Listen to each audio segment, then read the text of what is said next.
नौजवान और हसीन और नाजुक अंदाम महारानी लीलावती को अपने सामने देखने और उससे बातें करने के बाद उसके जज्बात में पहले ही हलचल मच रही थी। जब उस औरत ने अपने साथ घोड़े पर बैठने की दावत दी तो वो महज दिखाने को थोड़ा सा इनकार करने के बाद उसके साथ घोड़े पर बैठ गया। वो महारानी लीलावती के पीछे बैठा था और इस हसीन और नाजुक औरत का जिस्म उसके जिस्म से बार बार छू रहा था। एक नेक और पाकबाज पारसा इंसान के लिए यही एक इम्तिहान की घड़ी होती है। जिनकी नीयत नेक, निगाहें पाक होती हैं और जो अल्लाह के दिखाए हुए रास्ते पर साबित कदम होते हैं, वो इस इम्तिहान से सुरखरू होकर गुजर जाते हैं। लेकिन कुछ लोग ऐसे भी होते हैं जो इस इम्तिहान में पूरे नहीं उतरते और शैतान उन पर गालिब आ जाता है। उस वक्त शहरियार की भी यही हालत थी। शैतान ने उसे गुनाह आलूद नज़र दिखा दिखा कर उसको सीधी राह से गुमराह करने की सरतोड़ कोशिश की थी। काली डायन महारानी लीलावती की शक्ल में शहरियार को अपनी हवेली वाले खंडर में ले गई। काली डायन महारानी ने शहरियार की आंखों पर ऐसा जादू फोंक दिया था कि शहरियार को हवेली का खंडर एक आलीशान महल नजर आया। महारानी उसे लेकर ख्वाबगाह में आ गई। मेज़ पर तरह तरह के फल और मशरूबात रखे हुए थे। ये सब काली डायन के काले जादू की शोबदाबाजी थी। असल में उनकी कोई हकीकत नहीं थी। शहरियार इतने खूबसूरत और आलीशान माहौल को देखकर अपनी किस्मत पर रश्क करने लगा।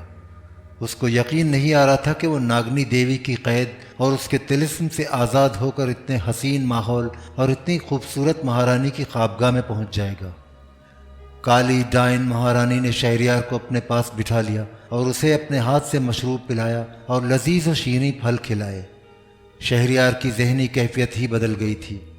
वो अपने आप को दुनिया का खुशकिस्मत तरीन इंसान समझ रहा था। ये तो उसके तसव्वुर में ही नहीं था कि जो कुछ वो देख रहा है वो सब छल्ला, शोबदेबाजी, काले जादू की बाजीगरी और निगाहों का धोखा है। वो तो उसे एक जिंदा हकीकत समझ बैठा था। काली डायन जैसे जैसे शहरियार के करीब हो रही थी, शहरियार के जज्बात में हिजान पैदा हो रहा था। उसके कदम डगमगाने लगे थे। काली डायन तो एक सोचे समझे मंसूबे के तहत यह सारा कुछ कर रही थी। उसे हिचकिचाने या झिझकने की क्या ज़रूरत थी। वो तो औरत की इश्क व तराजियों के सारे ख़तरनाक से ख़तरनाक हरबे इस्तेमाल कर रही थी। शहरियार ने महारानी से पूछा, महारानी जी, आप इस महल में अकेली रहती हैं क्या? काली डायन महारानी ने ठंडा सांस भरकर कहा, कभी मेरा प्रेमी भी मेरे साथ रहा करता था, मगर उसने मुझसे बेवफाई की और मुझे छोड़कर चला गया। अब मैं अकेली अपनी जवानी के दिन गुजार रही हूँ। शहरियार ने कहा, आपका महबूब यानी प्रेमी बड़ा बदकिस्मत था कि वो इतनी खूबसूरत महबूबा को छोड़कर चला गया। काली डायन ने जब देखा कि शहरियार खुद ब खुद शैतान के जाल में फंसने के लिए बढ़ रहा है तो काली डायन ने शहरियार का हाथ अपने हाथ में ले लिया और मोहब्बत भरे लहजे में कहा, अगर तुम उसकी जगह होते तो शायद तुम भी वही कुछ करते। शहरियार ने शह पाकर महारानी का हाथ बड़ी मोहब्बत से दबाया और बोला, महारानी जी, अगर उसकी जगह मैं होता तो सारी उम्र आपके चरणों में आपसे मोहब्बत करते हुए बसर कर देता। शहरियार के जज्बात उसके काबू में नहीं रहे थे। शैतान दूर खड़ा शहरियार की तरफ देख रहा था। शैतान ने महसूस किया कि शहरियार ने उसके काम को आसान बना दिया है और ख़ुद ही उसके जाल में आ गया है। उसका ख्याल था कि शहरियार भी दूसरे नेक और पाकबाज नौजवानों की तरह अपने किरदार की ताकत और ईमान की क़ुव्वत से उसका मुकाबला करेगा और उसे यानी शैतान को शिकस्त दे देगा। जैसा कि नेक और पाकबाज इंसान शैतान के बहकावे में न आते हुए उसके बदी के ख्यालात के आगे डट जाते हैं और शैतान को इबरतनाक शिकस्त दे देते हैं, लेकिन यहाँ ऐसी बात नहीं थी। शहरियार के ज़मीर ने और उसके अंदर की नेकी ने एक दो बार मज़ाहमत ज़रूर की थी, लेकिन शहरियार ज़्यादा देर तक शैतानी जज्बों का मुकाबला ना कर सका और उसके कदम डगमगाने लगे और उसकी ईमान की ताकत कमज़ोर पड़ती चली गई। काली डायन और शैतान यही चाहते थे। जैसे जैसे शहरियार पर गुनाह के जज्बात गालिब आते जा रहे थे, उसके अंदर की नेकी और उसकी क़ुव्वत ईमानी शहरियार से अलग होती जा रही थी। और जब काली डायन महारानी ने शहरियार के खिरमन पारसाई पर आखिरी वार करते हुए उसे अपने साथ लगाया तो शहरियार की रही सही हिम्मत और पाकबाजी भी उसका साथ छोड़ गई, क्योंकि जहाँ गुनाह होगा वहाँ नेकी नहीं ठहर सकती। नेकी हमेशा ऐसे इंसानों के दिल में अपनी जगह बनाती है जिनके सीने नूर ईमान से रोशन होते हैं, जिनकी निगाहें और दिल पाक होते हैं, जिनको हर वक्त खुदा का ख्याल होता है, खुदा का खौफ होता है, और जो गुनाह के अंजाम से हर लम्हा अपने आप को बचाते रहते हैं। लेकिन शहरयार बुनियादी तौर पर एक लालची और ऐशपसंद नौजवान था। उसके इसी गुनाह आलूद जज्बे ने उसे सोने की मूर्ति चुराने और उसे बेचने पर मजबूर किया था। चुनाचे वो महारानी लीलावती के आगे न ठहर सका और उसने शैतान के आगे हथियार डाल दिए और गुनाह की दलदल उसे ज़मीन के अंदर ले गई। ये काली डाइन और शैतान की फतह थी। शहरयार गुनाह के नशे में बदमस्त होकर पलंग पर बेसुध पड़ा सो रहा था और काली डाइन महारानी पलंग के पास खड़ी थी। शैतान भी वहाँ मौजूद था। काली डाइन अभी तक महारानी लीलावती के रूप में थी। उसने मुस्कुराकर शैतान की तरफ देखा और बोली, इस नौजवान शहरयार ने जो गुनाह किया है, इस गुनाह ने इसके ज़मीर को, इसकी ईमान की ताकत को गहरी नींद सुला दिया है। शैतान कहने लगा, मैं तो चाहता था कि ये दूसरे नेक और पाकबाज मुसलमानों की तरह मेरे बदी के हमलों का डट कर मुकाबला करता और मुझे शिकस्त फाश देता, लेकिन अफसोस कि इसने मुझे मायूस किया और बड़ी जल्दी मेरे आगे हथियार डाल दिए। ऐसे लोग तो मेरे बड़े आसान शिकार होते हैं। मैंने तुम्हारे साथ अपनी दोस्ती का फ़र्ज़ अदा कर दिया है। अब तुम जो चाहो इसके साथ सलूक करो। मैं जाता हूँ। और शैतान गायब हो गया। और शैतान के गायब होने के फ़ौरन बाद काली डाइन अपने असली डरावने रूप में वापस आ गई। अब वो महारानी लीलावती नहीं थी, बल्कि मकरू और दहशतनाक शक्ल सूरत वाली काली डाइन बन चुकी थी, जिसकी गोल आंखें सुर्ख अंगारों ऐसी थीं, जिसका कराहत आमेज जिस्म स्याह था और जिसके हाथों के नाखून छुरियों की तरह बाहर को निकले हुए थे। काली डाइन ने एकदम से अपने दोनों बाजू खोल दिए और हलक से एक डरावनी आवाज़ निकाली। इस आवाज़ के साथ ही ख्वाबगाह का आलीशान माहौल गायब हो गया और अब वहाँ वही नीम तारीक मनहूस आसेबी कोठरी थी, जहाँ शहरयार शानदार पलंग के आरामदेह बिस्तर की बजाय फर्श पर बेसुध पड़ा था। काली डाइन ने काला जादू पढ़कर सोए हुए शहरयार पर फूंका। इस काले जादू के असर से शहरयार के जहन से उसकी माजी की याददाश्त गायब हो गई, मगर वो इसी तरह बदमस्ती की हालत में गहरी नींद सोया। काली डाइन ने उसी वक्त बाजू बुलंद करके खौफनाक आवाज़ में कहा, देवी निर्गिनी माता, मैंने तेरा हुक्म पूरा कर दिया है, मुझे अपना आशीर्वाद दे। उसके कानों में अजंता के गार वाली नरगिनी माता की मूर्ति की आवाज़ आई, मैं तुमसे खुश हूँ और तुम्हें अपना आशीर्वाद देती हूँ। काली डाइन ने अपनी आंखें बंद कर ली और जादूगरनी कुंडली को अपनी आंखों के अंदर हाजिर करके कहा, कुंडली, जो काम 2 दिन में होना था वो एक ही रात में हो गया है। मेरे पास आकर अपने दुश्मन को अपने कब्जे में कर। तुम्हारा दुश्मन मेरी कोठरी में बेहोश पड़ा है और उसके अंदर की सारी ताकतें भी उसके साथ ही बेहोश हो चुकी हैं। कुंडली जादूगरनी ने यह सुना तो फौरन काली डाइन की कोठरी में पहुंच गई। काली डाइन उसी तरह छत से लटकते हुए झूले पर बैठी आहिस्ता आहिस्ता से उसे झुला रही थी। कुंडली जादूगरनी ने देखा कि शहरयार फर्श पर बेसुध पड़ा है। काली डाइन ने उसकी तरफ इशारा करके कहा, मैंने तेरा शिकार मार कर तेरे आगे डाल दिया है और मैंने निर्गिनी माता का हुक्म पूरा कर दिया है। अब तू इसे यहाँ से ले जा। अब तेरा और तेरे दुश्मन शहरयार का यहाँ कोई काम नहीं है। कुंडली जादूगरनी ने काली डाइन के आगे अपना सर झुका लिया और बोली, देवी, मैं तेरा यह एहसान हमेशा याद रखूंगी। कुंडली जादूगरनी ने एक तिलिस्मी मंत्र पढ़कर गहरी नींद सोए हुए शहरयार पर फूंका और वो इंसान से दोबारा पत्थर का सांप बन गया। जादूगरनी कुंडली ने काली डाइन से कहा, मैं इसे पत्थर का सांप बनाकर अपने साथ ले जाऊंगी ताकि उसके भागने का खतरा न रहे। जादूगरनी कुंडली ने पत्थर के सांप यानी शहरयार को उठाकर एक थैले में डाला और वहां से गायब हो गई। गायब होने के फौरन बाद वो अपने पुराने स्थान में आ गई, जो भारत के शहर ग्वालियर की हुदूद से बाहर खतरनाक जंगल के एक गार में था। जिस जमाने में यानी मरने से पहले जादूगरनी कुंडली जब अपने मंदिर की पुजारन थी तो इसी गार में आकर जादू टोना किया करती थी और इसी गार में उसने मुर्दों को जिंदा करने के लिए काला जादू हासिल करने के लिए अधूरा चिल्ला किया था। अब उसे चिल्ला करने की ज़रूरत नहीं थी। उसने चिल्ला पूरा और मुकम्मल कर लिया था और इसके पास मुर्दों को जिंदा करने की शक्ति आ गई थी। लेकिन ये शक्ति सिर्फ बुत परस्त गैर मुसलमानों के मुर्दों पर ही काम कर सकती थी। किसी मुसलमान की मैयत के पास जाने का कुंडली जादूगरनी कभी सोच भी नहीं सकती थी। जादूगरनी ने शहरयार के पत्थर के सांप को थैले में से निकाला और गार की कोठड़ी के कोने में एक गड़ा खोदकर शहरयार के पत्थर के सांप को दफन कर दिया।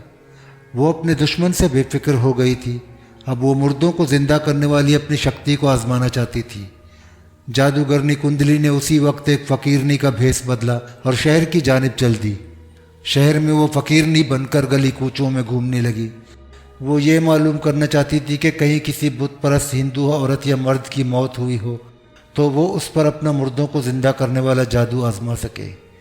इत्तेफाक ऐसा हुआ कि उस रोज़ शहर के अंदर कोई हिंदू मर्द या औरत नहीं मरी थी। जादूगरनी कुंडली अपना नया जादू हर हालत में आजमा कर देखना चाहती थी। वो शहर से निकली और शहर के जुनूब में दरिया पार जो जंगल था वहाँ आकर इधर उधर फिरने लगी।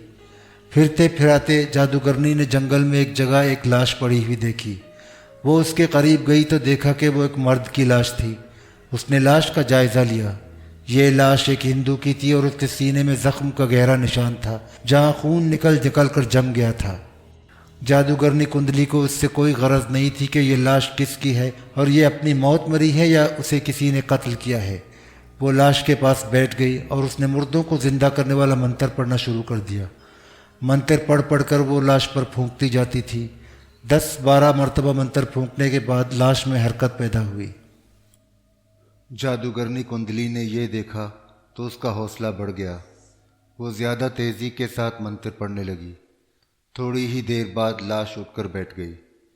जैसे ही लाश उठकर बैठी उसके सीने से खून जारी हो गया और चूंकि उस शख्स को कत्ल किया गया था इसलिए उसके सीने पर छुरे के ज़ख्म का दर्द अब भी वापस आ गया। मुर्दा जिंदा होते ही दर्द से तड़पने लगा। उसने जादूगरनी की तरफ देखकर कहा, तुम कौन हो? क्या मैं नर्क दोज़ख में हूँ? जादूगरनी ने कहा, नहीं, तुम धरती पर ही हो। मुर्दा बोला, फिर मैं जिंदा कैसे हो गया? मैं तो मर गया था। जादूगरनी ने कहा, तुम्हें मैंने अपने काले जादू से जिंदा किया है। मुर्दा दर्द की शिद्दत से तड़प रहा था। उसके सीने में जो ज़ख्म का गहरा घाव था उसमें से खून उबल उबल कर बाहर आ रहा था। उसने हाथ जोड़कर कहा, भगवान के लिए मुझे फिर से मार डालो, मैं ये दर्द बर्दाश्त नहीं कर सकता।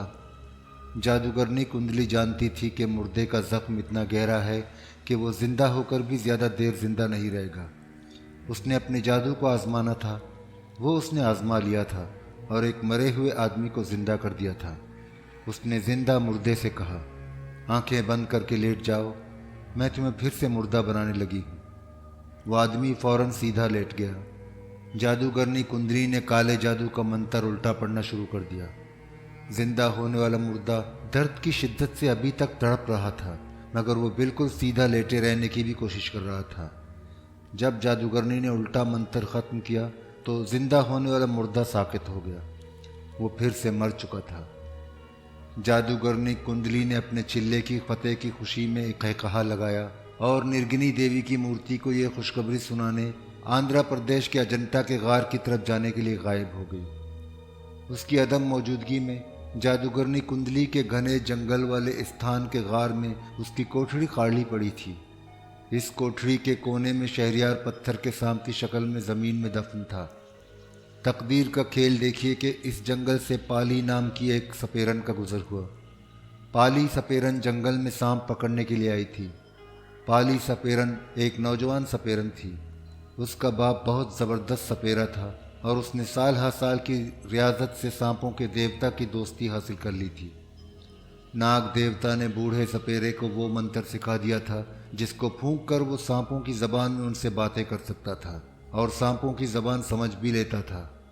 मरने से पहले उस बूढ़े सपेरन ने ये सारे मंत्र अपनी इकलौती सपेरन बेटी पाली को बता दिए थे।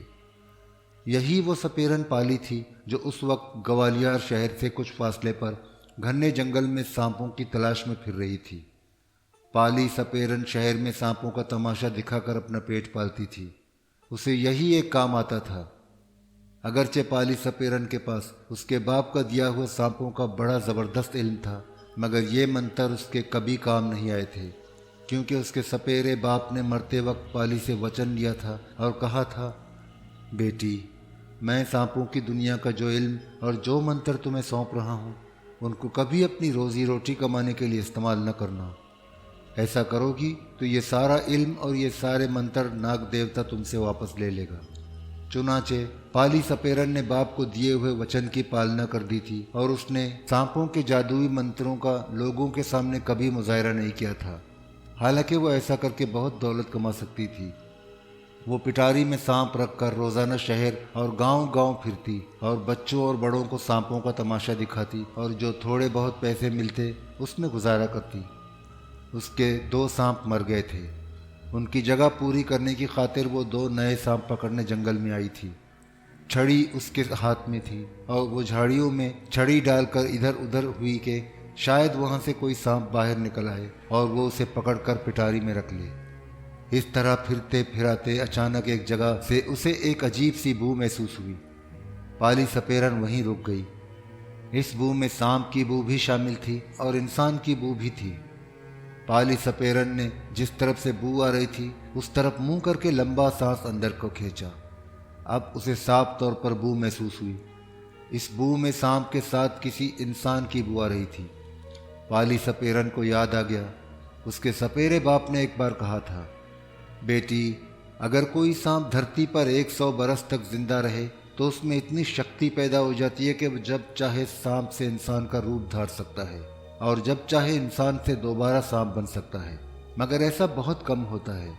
लेकिन अगर कभी तुम्हें ऐसा सांप मिल जाए जिसमें इंसान से सांप और सांप से इंसान बनने की शक्ति हो तो उसकी सबसे बड़ी निशानी ये होगी कि ऐसे इंसान के जिस्म से हर वक्त सांप की बू आती रहेगी और जब वो सांप बन जाएगा तो उसके जिस्म से सांप की बू के साथ इंसान की बू भी आ रही होगी।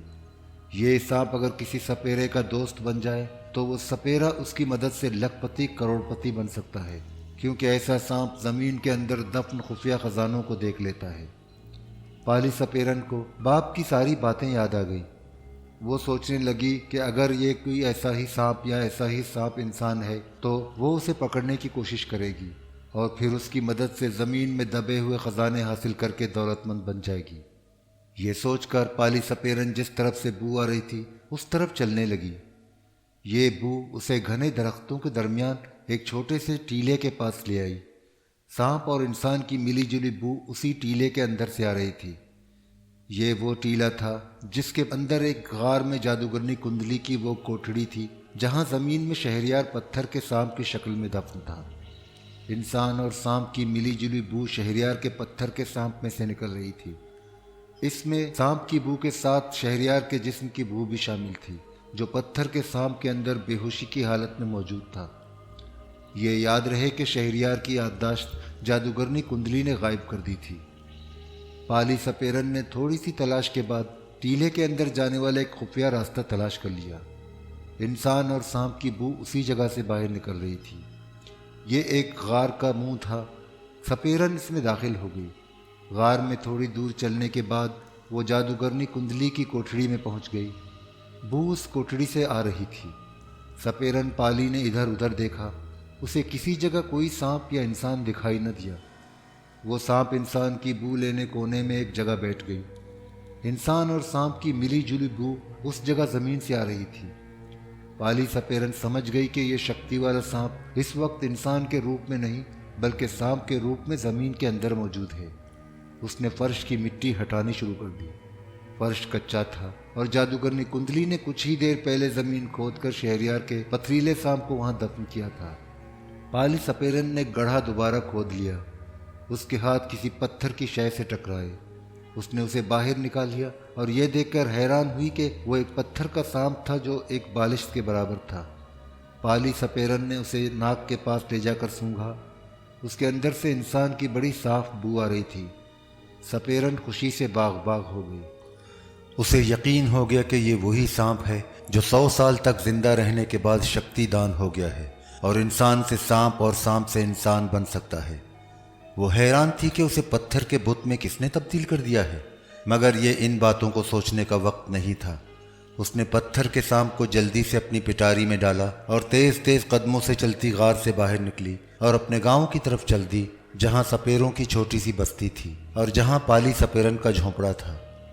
पाली सपेरन शहरयार के सांप को लेकर सपेरों की बस्ती में वाक़े अपने झोंपड़े की तरफ जा रही थी और दूसरी तरफ जादूगरनी कुंडली निर्गिनी मूर्ति की देवी से मिलकर अपने जंगल वाले खुफिया ठिकाने की तरफ वापस रवाना हो चुकी थी।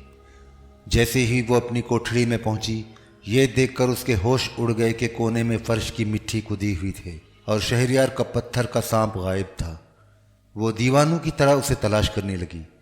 उसने कोठरी के चारों कोनों में फर्श खोद डाला कि शायद उसने वहां पत्थर के सांप को दफन किया हुआ हो, मगर पत्थर का सांप उसे कहीं न मिला। कुंडली जादूगरनी घबरा कर कोठरी के गार से निकलकर जंगल में आ गई। जंगल में भी उसने शहरयार के सांप को जगह जगह तलाश किया, लेकिन उसे कहीं भी अपना गौहर मकसूद हाथ न आया। वो इसी परेशानी की हालत में सीधी काली डायन के ठिकाने पर जा पहुंची। काली डायन आसेबजदा कोठरी के अंदर झूले पर बैठी झूला झूल रही थी। जादूगरनी कुंडली ने रुंधी हुई आवाज में बताया कि शहरयार वाला सांप गायब हो गया है। तुमने उसे कहाँ रखा था? काली डायन ने झूले को रोकते हुए पूछा। कुंडली ने कहा, मैंने उसे कोठरी में जमीन खोद कर दफन किया था और खुद निर्गिनी देवी का शुक्रिया अदा करने चली गई थी। वापस आकर देखा तो वहां कुछ भी नहीं था। देवी, मेरी मदद करो और मुझे बताओ कि मेरे दुश्मन को कौन चोरा कर ले गया है। काली डायन ने गुर्राते हुए कहा, मैं तुम्हारी नौकरानी नहीं हूं कि तुम्हारे दुश्मन को तलाश करती फिरूं। मैंने देवी निर्गिनी के हुक्म की पालना करते हुए तुम्हारा दुश्मन तुम्हारे हवाले कर दिया था। तुम्हें उसकी हिफाजत करनी चाहिए थी। अब मैं तुम्हारी कोई मदद नहीं कर सकती। जाओ, उसे खुद ही तलाश करो। इतना कहकर काली डायन झूले को आहिस्ता आहिस्ता झुलाने लगी। कुंडली जादूगरनी काली डायन की गुर्राहट से खौफजदा हो गई थी। वो समझ गई कि अब वो उसकी मदद नहीं करेगी और अगर उसने ज़्यादा इसरार किया तो काली डायन उस पर हमला कर देगी। वो चुपके से वहाँ से वापस चल दी, लेकिन वो सख्त परेशान और घबराई हुई थी। उसका वो दुश्मन जो किसी भी वक्त किसी भी जगह एक हैवला बनकर अचानक उस पर झपट कर उसको मौत के घाट उतार सकता था, उसके हाथ से एक बार फिर निकल गया था। अगरचे मुर्दों को जिंदा करने वाला जादुई नुस्खा कुंडली जादूगरनी के हाथ आ गया था, मगर उसकी सबसे बड़ी बदकिस्मती ये थी कि यह नुस्खा उसके काम नहीं आ सकता था। अगर शहरयार का हैवला उसके सीने में हाथ डालकर उसके दिल की धड़कन को साकित करके उसे मार डाले और वो मर जाए, तो वो जादुई नुस्खे का मंत्र पढ़कर अपने ऊपर नहीं फूंक सकती थी और अपने आप को जिंदा नहीं कर सकती थी, क्योंकि इसके लिए शर्त थी कि मुर्दे पर मंत्र पढ़ने वाला खुद जिंदा हो, खुद न मर चुका हो, क्योंकि मुर्दा मंत्र नहीं पढ़ सकता था। कुंडली जादूगरनी की कुछ समझ नहीं आ रहा था कि वो क्या करे और जिस अजाब में वो फंस गई थी उसका हल कहाँ से तलाश करे। सिर्फ निर्गिनी मूर्ति की देवी ही रह गई थी जो उसे इस मुसीबत में उसकी कुछ मदद कर सकती थी। चुनाचे वो फौरन अजंता गार में निर्गिनी के चरणों में जा पहुंची और उसे सारी बात बयान की। निर्गिनी मूर्ति ने सुनकर कहा, कुंडली, ये कष्ट तुम्हारे भाग्य में लिखा हुआ था, ये तुम्हें भोगना ही पड़ेगा, क्योंकि अब मेरे लिए भी ये मालूम करना मुश्किल है कि शहरयार वाला सांप कौन ले गया है। कुंडली जादूगरनी शदीद मायूसी के आलम में अपनी गर्दन दाएं बाएं हिलाने लगी। बोली, निर्गिनी माता, तेरे सिवा इस वक्त मेरी मदद करने वाला दूसरा कोई नहीं। मुझे कोई रास्ता बताओ कि मैं क्या करूं। निर्गिनी देवी थोड़ी देर सोचने के बाद कहने लगी, मुझे मौका दो कि मैं तुम्हारे दुश्मन का खोज लगाने की कोशिश कर सकूं। अभी तुम ऐसा करो कि अपने आप को किसी ऐसी जगह छुपा लो जहां शहरयार तुम्हें तलाश ना कर सके, क्योंकि अगर वो अपनी ईमान की ताकत की वजह से तुम्हारी कैद से आज़ाद हुआ है तो वो ज़रूर तुम्हें ख़त्म करने आएगा। कुंडली जादूगरनी ने कहा, देवी माता, तुम ही मुझे कोई ऐसी जगह बताओ कि जहां शहरयार का हैवला मुझ तक ना पहुंच सके, क्योंकि हैवला बन जाने के बाद उसके अंदर बड़ी ताकत पैदा हो गई है और वो कहीं भी मुझे तलाश कर सकता है। निर्गिनी मूर्ति ने कहा, तुम ऐसा करो कि एलियोरा के पुराने गारों में से किसी गार में अपने आप को पत्थर की मूर्ति बनाकर दीवार में दूसरी मूर्तियों के साथ खड़ी हो जाओ। शहरयार का हैवला तुम्हारी खोज में अगर वहां पहुंच भी गया और उसने तुम्हें पहचान भी लिया तो वो तुम्हारा कुछ नहीं बिगाड़ सकेगा, क्योंकि तुम पत्थर की मूर्ति बन चुकी होगी और वो पत्थर की मूर्ति के सीने में हाथ डालकर तुम्हें हलाक नहीं कर सकेगा। कुंडली को यह तजवीज़ पसंद आई। उसने कहा, देवी माता, मैं ऐसा ही करूंगी, मगर मैं कब तक वहां मूर्ति बनी रहूंगी। निर्गिनी देवी बोली, मैं इतने में अपनी बदरूहों को शहरियार के हैवले की तलाश में रवाना कर दूंगी। जैसे ही उन्होंने उसे अपने कब्जे में किया, मैं तुम्हें एलोरा गार में खबर भिजवा दूंगी। तुम उसी वक्त पत्थर की मूर्ति से अपनी असली शक्ल में वापस आ जाना और सीधी मेरे पास चली आना। मैं तुम्हारा दुश्मन, जिसको मैंने पत्थर की मूर्ति बना दिया होगा, तुम्हारे हवाले कर दूंगी। कुंडली जादूगरनी को कुछ तसल्ली हो गई। कहने लगी, देवी माता, मैं तुम्हारी आभारी हूँ कि तुमने मुझे अंधेरे में रास्ता दिखा दिया। मैं अभी एलोरा के गार में जाती हूँ और उसके सबसे गहरे और तारीख गार में दूसरी मूर्तियों के साथ पत्थर की मूर्ति बनकर खड़ी हो जाती हूँ। जादूगरनी ने निर्गिनी देवी को सर झुकाकर प्रणाम किया और वहाँ से सीधी एलोरा के गारों में आ गई। एलोरा के गार भारत के शहर बम्बई के समंदर में कुछ फासले पर हैं। इन गारों में भी अजंता के गारों की तरह 2500 साल पुरानी मूर्तियाँ दीवारों को खोद कर बनाई गई हैं। इन गारों में दीवारों पर रंगीन देवी देवताओं की तस्वीरें भी बनी हुई हैं। कुंडली जादूगरनी एलोरा के सबसे गहरे और सबसे तारीख गार में आकर एक जगह दीवार पर दूसरी मूर्तियों के साथ अपने काले जादू की ताकत से पत्थर की मूर्ति बनकर खड़ी हो गई। ये कादम्बरी की 7 दिन की पूजा का आखिरी दिन था। हम कादम्बरी को कैलाश पर्वत के शिव मंदिर में छोड़कर आए थे, जहां उसने शहरियार के पथरीले सांप के दोनों टुकड़ों को रूमाल में बांधकर मंदिर के तालाब में डाल दिया था। स्वामी गुंधरों ने उसे कहा था, शहरियार के दोनों टुकड़ों को शिव जी के मंदिर के तालाब में डालकर 7 दिन तक मंदिर में पूजा पाठ करो। फिर 8वें रोज सुबह सुबह उसे तालाब में से निकाल लेना। शहरियार के दोनों टुकड़े आपस में जुड़ गए होंगे। फिर तुम उन टुकड़ों को मेरे पास ले आना। मैं अपनी खास शक्ति से उसे वापस उसकी असली इंसानी शक्ल में वापस ले आऊँगा। शिव जी के मंदिर में पूजा पाठ करते कादम्बरी को 6 दिन पूरे हो गए थे और 7वां दिन गुजर रहा था। 7वें दिन की रात को भी कादम्बरी मंदिर की कोठरी में बैठी पूजा पाठ में मसरूफ रही। जब रात का पिछला पहर गुजर गया और पहाड़ों की चोटियों पर शहर की नीली रोशनी नमूदार होने लगी, तो स्वामी जी के हुक्म के मुताबिक कादम्बरी मंदिर के तालाब पर आ गई। सख्त सर्दी पड़ रही थी। हर तरफ धुंध फैली हुई थी। उस वक्त तालाब के आसपास कोई नहीं था। कादम्बरी उस वक्त जिंदा औरत के रूप में थी। उसने फौरन एक बदरू का रूप धारा और शहरियार के पथरीले सांप को निकालने के लिए तालाब में उतर गई। उसने सांप के दोनों टुकड़े तालाब के कोने में डाले थे। वो उस तरफ तालाब में उतरी थी। नीचे गई तो ये देखकर उसका दिल धक से रह गया कि वहाँ सांप के टुकड़ों वाला ना तो रूमाल का टुकड़ा था और ना ही सांप के जुड़े हुए टुकड़े थे। उसने परेशानी में सारे तालाब को खंगाल डाला, मगर सांप वहाँ पर होता तो उसे मिलता। कादम्बरी घबरा कर तालाब से बाहर निकल आई और वहाँ से सीधी स्वामी गुंधरो जी के गार में पहुँच गई। स्वामी गुंधरो हस्बे मामूल सुबह सुबह ज्ञान ध्यान में मसरूफ थे। कादम्बरी उनके चरणों में बैठ गई। वो सख्त इस्तराब की हालत में थी। उसकी समझ में नहीं आ रहा था कि शहरियार वाला पथरीला सांप कौन ले गया है। थोड़ी देर बाद स्वामी जी ने आंखें खोलकर कादम्बरी को देखा तो वो हाथ बांध कर बोली, स्वामी महाराज, मंदिर के तालाब में शहरियार के सांप की मूर्ति गायब हो गई है। स्वामी गुंधरो एक लम्हे के लिए खामोश नज़रों से कादम्बरी को तकते रहे, फिर बोले, कादम्बरी, तेरा दुश्मन तुझसे ज़्यादा शक्तिदान है। वही शहरियार की नाग मूर्ति को लेकर गया है। कादम्बरी ने कहा, महाराज, ये काम सिवाय कुंडली जादूगरनी के दूसरा कोई नहीं कर सकता, क्योंकि उसको शहरियार से अपनी जान का खतरा है। स्वामी गुंधरो बोले, हाँ, तुम ठीक कहती हो, ये उसी का काम है। कादम्बरी ने कहा, स्वामी महाराज, मैं शहरियार को अब कहाँ तलाश करूं? जादूगरनी तो भगवान जाने उसे कहाँ की कहाँ ले गई होगी। हो सकता है उसने शहरियार के सांप की मूर्ति को तोड़ फोड़ कर उसके टुकड़े मैदानों और पहाड़ों में बिखेर दिए हों।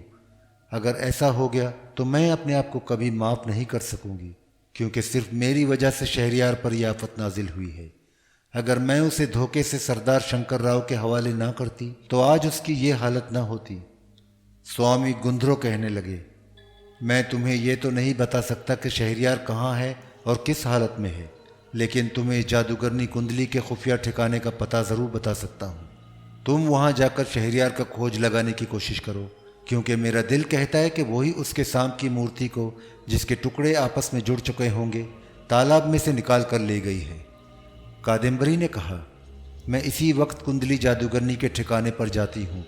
आप मुझे बता दीजिए कि ये मनहूस जादूगरनी कहाँ रहती है।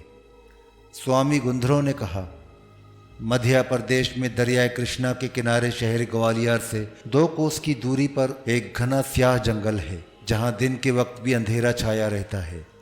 इस जंगल में एक जगह एक टीला है। इस टीले के अंदर कुंडली जादूगरनी का खुफिया ठिकाना है। कादम्बरी स्वामी गुंधरो के चरण छूकर स्याह जंगल के सफ़र पर रवाना हो गई। दिन काफ़ी निकल आया था जब वो दरियाए कृष्णा के ऊपर से गुजर रही थी। दरिया के दूसरे किनारे पर एक घना जंगल उसे नज़र पड़ा। वो उसमें दाखिल हो गई। जंगल इस कदर घना और तारीक था कि दिन की रोशनी वहाँ नहीं पहुँच रही थी और अंधेरा सा छाया हुआ था। कादम्बरी बदरूह के रूप में थी।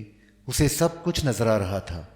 तलाश करते करते जंगल के वस्त में वो एक छोटे से टीले के पास आकर रुक गई। वो सोचने लगी यही वो टीला हो सकता है जिसके किसी गार में जादूगरनी कुंडली का खुफिया ठिकाना है।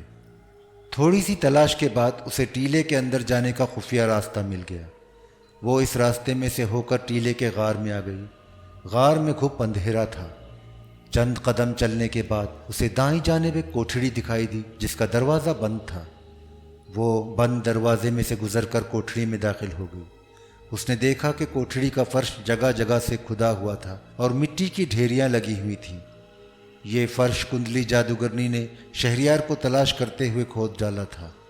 कादम्बरी दरवाजे के पास खड़ी बड़े गौर से मिट्टी की ढेरियों और खुदे हुए छोटे छोटे गढ़ों को देख रही थी।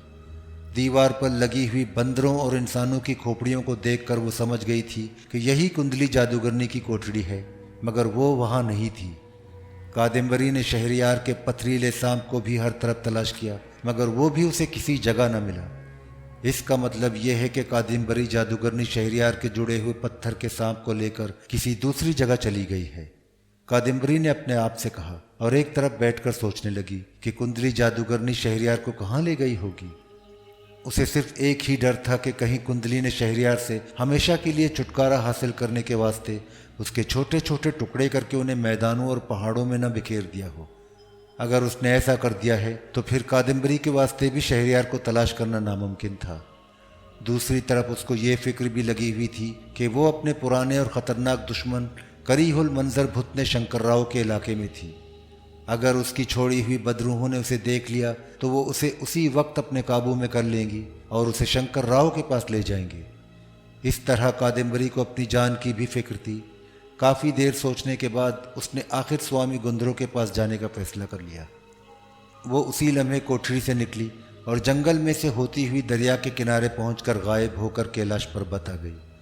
वहाँ से वो सीधी स्वामी जी की गार वाली गुफा में पहुंचकर स्वामी जी के आगे सर झुकाकर बोली, स्वामी महाराज, मुझे कुंडली जादूगरनी का ठिकाना मिल गया था।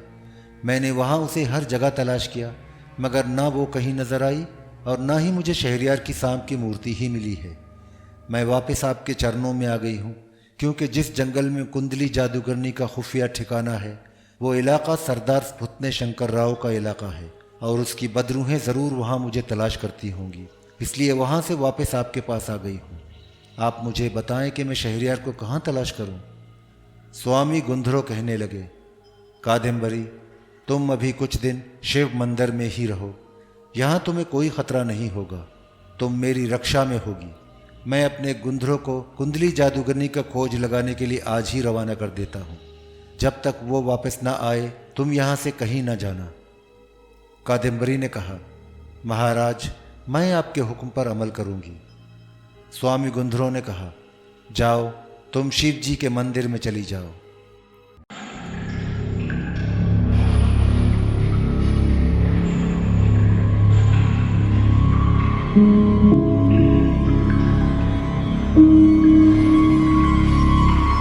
Thank you.